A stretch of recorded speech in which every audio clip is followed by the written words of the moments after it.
What's good, YouTube? This your boy Rogue Scientist back with you with another video. This is gonna be a video based off general discussions and pretty much just a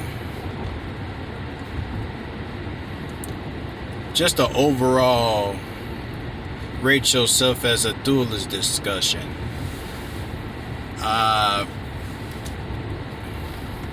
Before we begin, just be sure to like, comment, share, and subscribe to your boy. That'll motivate me to keep doing the content and deliver you guys the best, if not top IQ combos and alternatives to beat the meta.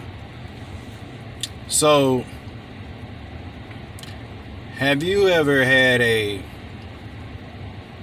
or should I say, have you ever built a deck and you play tested for hours on end? You got the ratios down packed, and you see that everything is good, and also, have you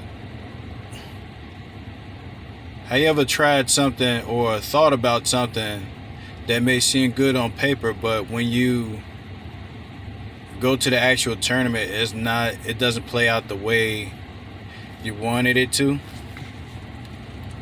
So yeah, that's what this discussion is going to be about. So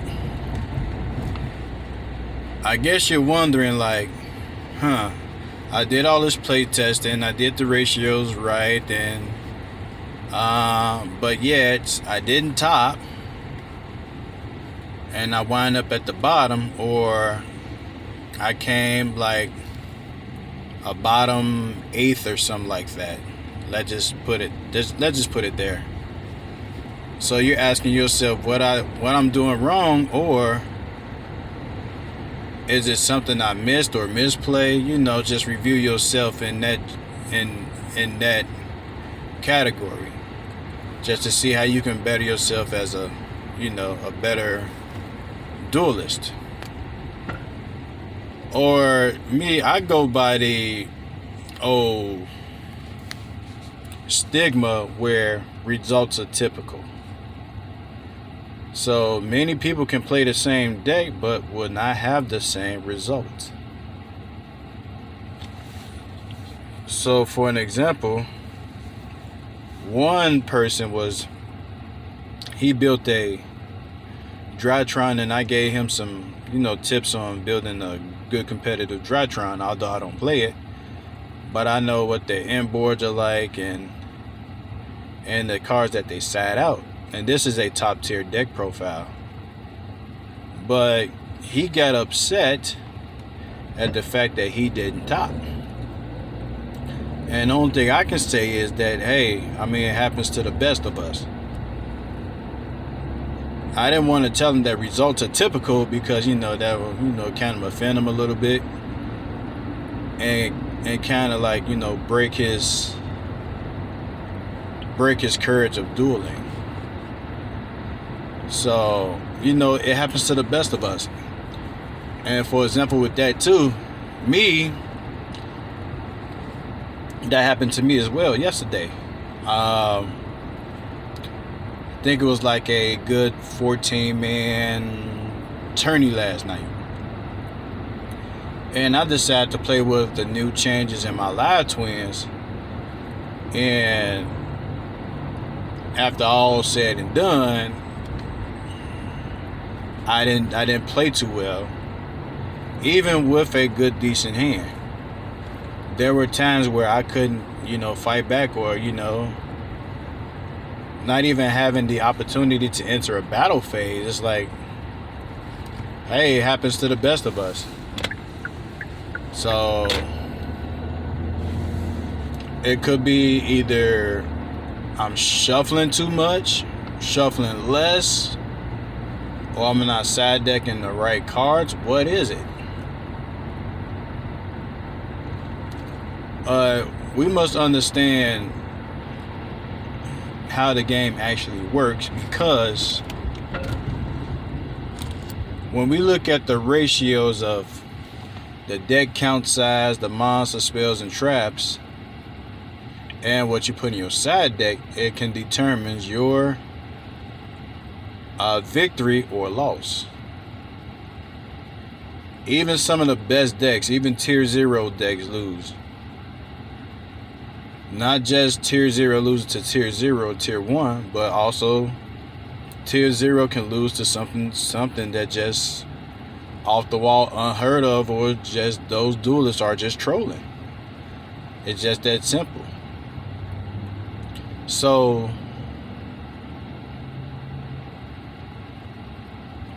we just have to just stay persistent with a deck that we really like.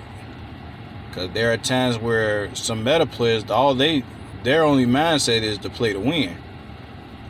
And they will use any deck or any deck list that topped, whether it be TCG or OCG, and run with it. And they will spend countless hours of learning how to use the deck, do all the training, and that's fine and dandy, but does it really personify you as a duelist? And what I mean by that is the deck really yours? So you can copy and paste the deck and take one card and put this card in there and you claim it's yours, but in actuality, is it really yours? Have you sat down and thought about the process of how you want this deck to be built and be completely different? Of course, there are archetypes. We done went from dual monsters to deck archetypes to mini summoning mechanics. That's fine and all, but have you actually sat down and built a deck that is actually yours?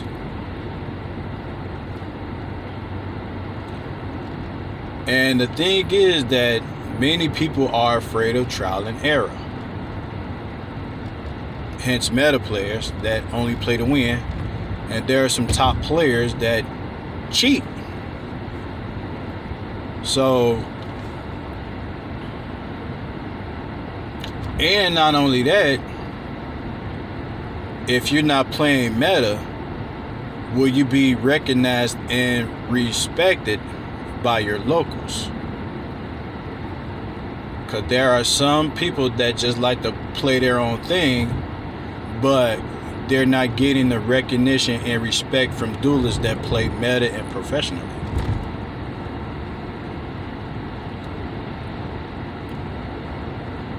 And at times it can be discouraging to those that are wanting to duel and want to get their hand in the dueling field and wanting to be competitive, and they look up to some of these top pros, whether you a top 80 something out of 300, all the way to a top 64 of a 500 man tourney. Regardless, they look up to you because you are these top pros, top players. Man, that's a big accident over there. So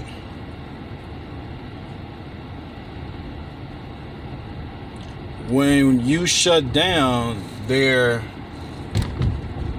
dreams of becoming a competitive player because you categorize them as noobs, and as we understand, if you ain't played this game in a long time, you're not going to catch up, because it's very difficult to some beginners to catch up with the dueling hype now, because there's so much to learn and understand. So if you have the time and patience to literally sit down and to teach the mechanics and all that to someone that's completely new and fresh off the ground, then my hat's off to you. So yeah, now back to this. So back to the topic. Well, we need to understand that results are typical. You can have the same deck, the exact same list, but results are typical. Only thing different is the player. So if you're not able to adapt, then the deck is not going to work for you. I don't care how much time that you spend to build the deck or play testing and making little changes here and there, but if you're not able to adapt to use your own, I would say your own thoughts to, combat and have outs and stuff, then you will always be one of those that complain and say, I wish this card was banned, or I wish this card was it. But in all honesty, reason why people on YouTube, some duelists, are online crying and complaining about cards because it's too OP, it can't be stopped, because you're not able to adapt to the situation. Hence that you're only have a fixed strategy and a fixed adaptation, and that only focuses on meta. And when you see something that's roguish or something, or someone just out of the blue just trolling, you don't know what to do, and in turns you'll be upset because they're playing this deck. Then you look at them as, oh, you're cheesy, this is that, and the third. Y'all know what I'm talking about. But yet, you have a deck that you somewhat copy and paste, and I'm not saying this applies to everyone. You got a deck that copy and paste, but you lost to someone that trolls. Whereas you could have built yours up from scratch, adapt your own strategies, and then have outs to every single deck that you play, regardless if it's out of the blue. So your purpose to do it competitively is to be what? Prepared. You must prepare yourself in all aspects. And that's the reason why I do it the way I do it, because I'm prepared regardless of what deck I face. Whether the results be victorious or just a loss, I was prepared.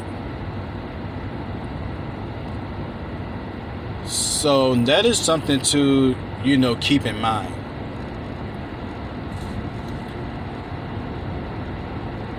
And the reason why I like to play rogue is I like to keep my mind open. I don't like to stay fixed and watch YouTube of other duelists that topped and looked at their profiles and see their choices and things like that. I like my own stuff. That's just how I do it. If I want to play meta, believe me, I can go play meta, no problem, and top and things like that. However, I like my own playstyle. That personifies me as a duelist. And that's how I earn my respect to even top YouTubers in my area, in my locals. And that's what encourages me, even though I fail and this deck has somewhat of an expectancy to do good on a 65 out of 100 percent win rate, but it didn't fall in your favor. So that's what I wanted to bring up, is you can have a deck with a 70 to 85% win rate, but you completely bomb at your locals with X3s, X4s, maybe a draw here and there, but no victories. Maybe one. And you completely shut the deck out, shut the archetype, and say that this deck is not really good, it's not tier potential. My theory and opinion is that all decks are top tier potential. You just gotta adapt and think outside the box. Why do you think we have YouTubers that top? Because they share their insights to what they use and what the pro players from overseas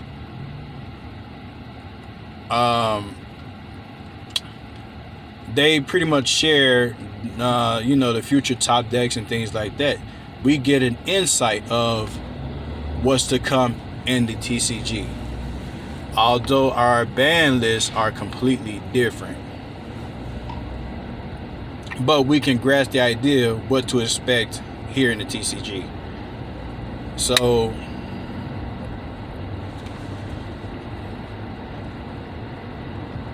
this deck archetype thing is pretty much changed the whole dual meta, not dual meta, but the play style from GX on up, because that's when they introduced the archetypes from GX on up. So even though my performance last night wasn't as great as I wanted it to be, like I said, if it works, it works. It don't, it don't. That's my whole thing. But it can be a bit upsetting. And you have that small expectancy. But as I was sitting there talking to a good friend of mine, he's more like a brother to me, I kind of brush it off like, hey, you're right. I'm not going to let that discourage me from not playing the game anymore, but just, figure out what I do best. And me, honestly, my field is, draw power, burn, and OTK. That's all I play. But me going into this archetype and this world of combos is not my thing. But I know how to play it. I know how to play it, and I know how to play it well, but it's just not my thing. So after talking with him and sitting there thinking about it while I'm at work, and I'm also on my way to my other job, is that why don't I just stick with what I do best, and that's OTK, burn, and draw. These other decks are fine, but if it doesn't fit, my playstyle, then hey, there's no point in me acquiring cards if I'm not going to use it, or that's not part of my playstyle. I buy cards according to my playstyle. So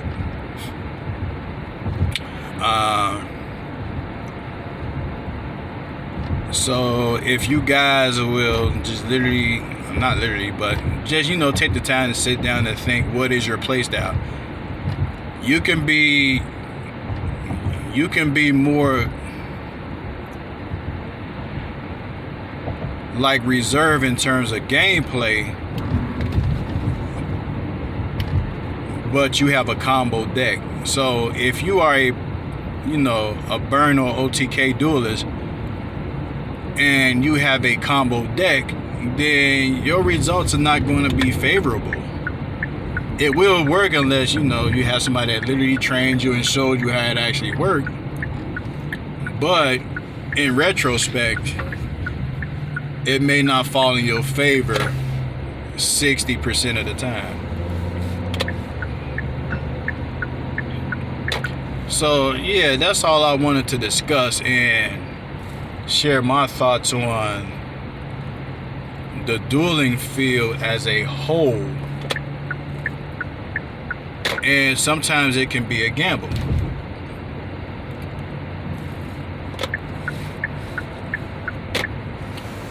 And now we at this stage where, to determine who goes first, you roll the dice and you go to your tournament expecting to win, and you bombed out on all your dice rolls, rock, paper, scissors, however you decide to go first. You bomb out on them.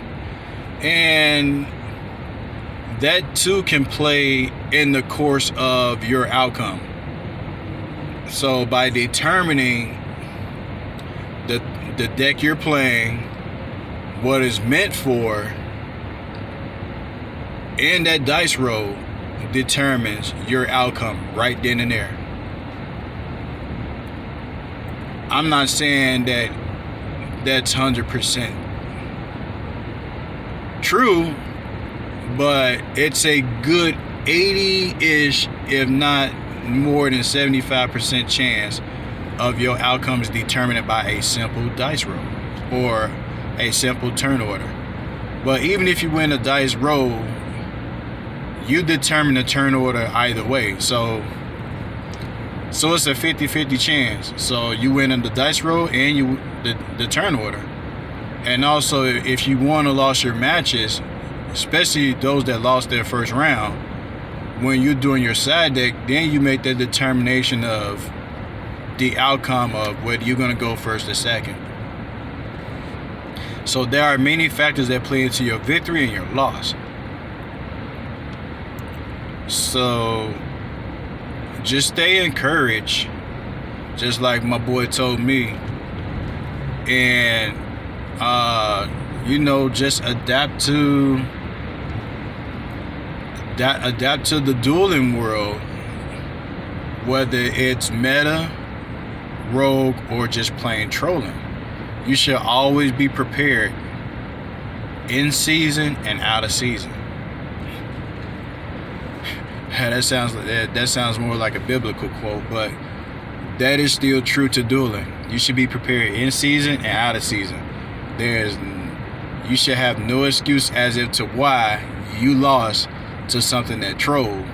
Whether you should have the cards and be prepared. You got to look at it as, hey, I am a competitive duelist. I do it professionally. I'm always prepared. Yeah, but for what decks though? Only meta.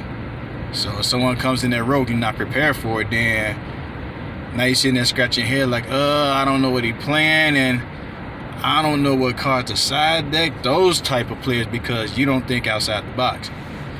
You pretty much copy, paste, change 1 or 2, maybe 10 cards, and call it your own. Those type of players. So many people can sit here and blast me all they want, like, hey, you don't know what you're talking about. You never topped the local. You never topped the Nats and things like that. However, as I mentioned before, I don't play competitively because it's on a weekend, which is Saturday and Sunday, and I'm really, especially Saturday, because I'm really busy on Saturday. That's why I don't do it competitively.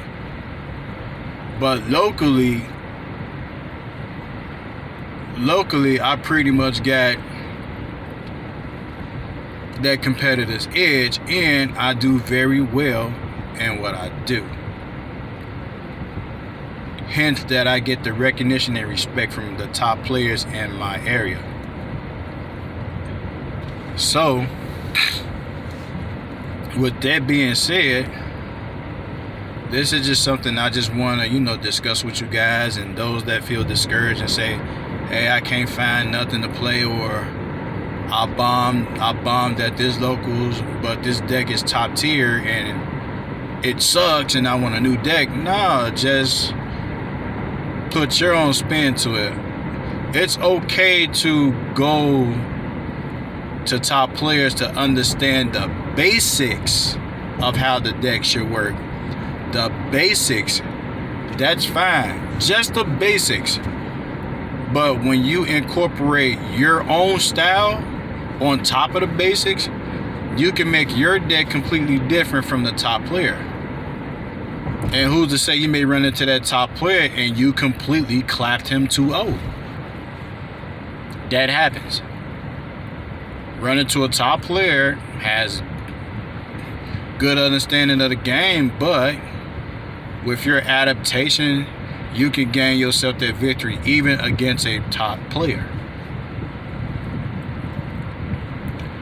So, yeah, that's all I wanted to discuss. I don't know if it make any sense to you guys, but it kind of makes sense to me in my head, and I'm trying to, put it out. I don't write scripts. I have not rehearsed it. This is just on the fly, unfiltered, and raw.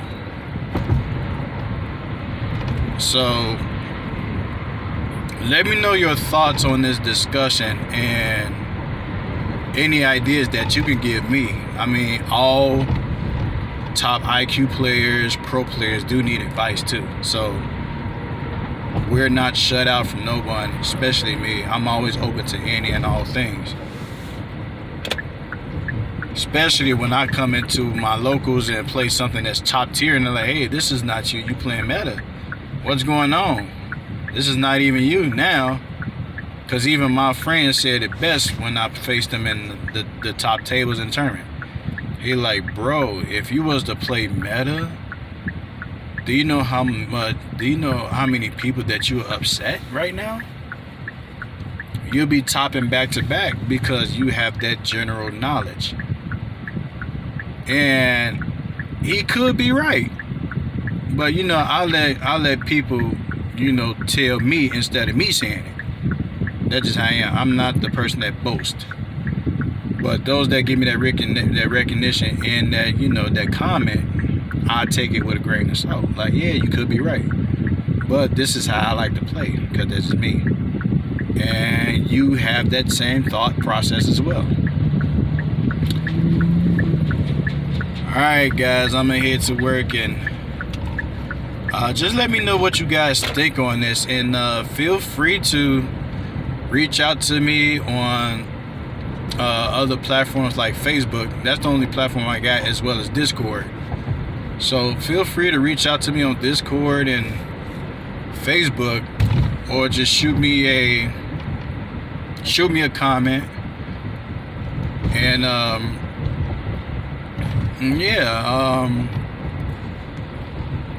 all is good thanks to my brother. And I'm just gonna go back to my old roots and adaptations as I've been doing before, since when I first started and when he taught me. Okay guys, just keep dueling, have fun, stay safe, God bless. Your boy Rogue Scientist signing off.